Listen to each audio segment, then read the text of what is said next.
Boa noite. Já passava das 6 da tarde no horário de Brasília quando saiu a notícia histórica vinda do Tribunal de Nova York. O ex-presidente dos Estados Unidos, Donald Trump, foi condenado no processo em que era investigado pela compra do silêncio da atriz de filmes pornô, Stormy Daniels. Ele se tornou o primeiro ex-presidente americano condenado na história do país. A sentença sairá no dia 11 de julho, dias antes da convenção republicana, que vai confirmar o nome do indicado do partido para a corrida presidencial deste ano. Trump aparece como o único candidato.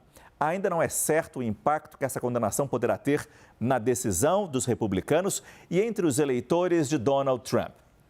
Nós começamos esta edição do CNN Prime Time indo ao vivo direto para Nova York. Nossa correspondente Mariana Jangiacomo acompanhou desde o início esse julgamento e não poderia deixar de participar dessa nossa cobertura. Mariana, boa noite.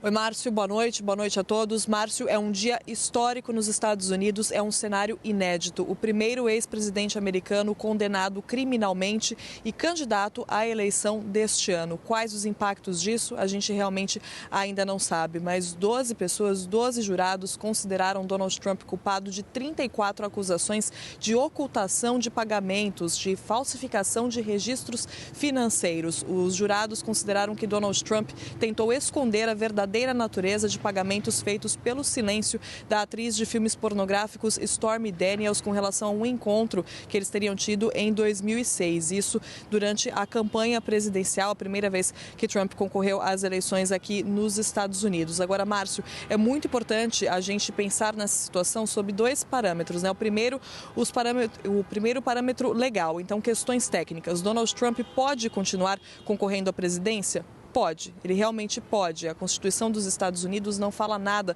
sobre uma pessoa condenada concorrer à presidência, não há nada que impeça Donald Trump de fazer isso e ele inclusive já começou a se dizer perseguido, né? Já deu mais ênfase a essa alegação dele, que ele faz sempre, dizendo que é vítima de caças bruxas, então saiu do tribunal dizendo que os Estados Unidos estão indo para o inferno, que na verdade isso é tudo culpa do governo Biden e que o verdadeiro julgamento vai acontecer no dia 5 de novembro, ou seja, não só Trump continua assim concorrendo às eleições, como também ele tenta usar isso a seu favor, tenta usar isso para reforçar a narrativa de que é vítima de uma perseguição política, de que esse era um caso fraco e de que ele é vítima de uma perseguição política, esse era um caso mentiroso e isso ele não poderia ser considerado culpado. Agora, o outro parâmetro, então, que a gente também tem que prestar atenção é a questão do impacto disso na opinião pública. Então, mesmo com Trump concorrendo, qual vai ser o impacto disso? É claro, no eleitorado. Qual vai ser o impacto disso entre os trumpistas, aqueles mais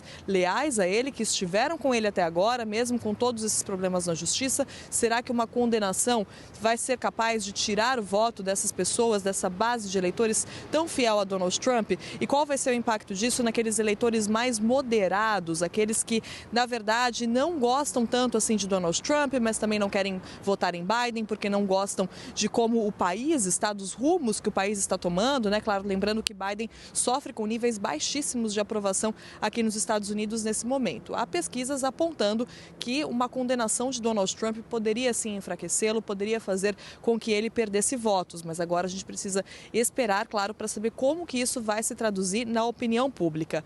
A sentença só vem no dia 11 de julho. Donald Trump pode ser condenado à prisão, à liberdade condicional, à prisão domiciliar.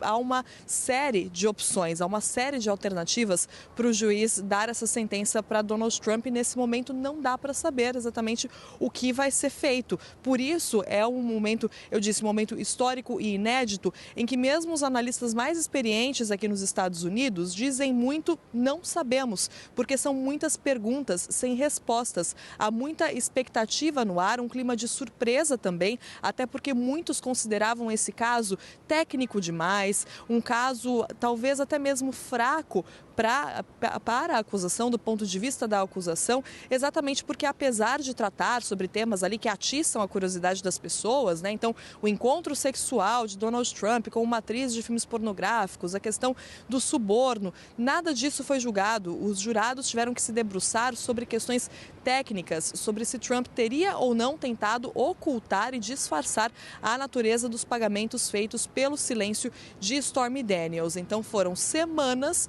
de julgamento com uma série de testemunhas importantíssimas, a principal delas, Michael Cohen, o ex-assistente de Donald Trump, responsável por fazer o pagamento para Stormy Daniels e, de acordo com a acusação, então, também ajudar a falsificar esses registros financeiros. E Trump foi considerado culpado porque os jurados entenderam que ele sabia de todo esse esquema e esteve por trás de todo esse esquema, inclusive. Até mesmo a acusação tentou enquadrar esse caso como uma tentativa de interferência na eleição, já que Donald Trump teria tentado impedir que o público soubesse de algo que poderia fazer as pessoas mudarem de ideia e acabarem não votando nele. Então é um dia histórico e agora o caminho daqui para frente é muito incerto, Márcio.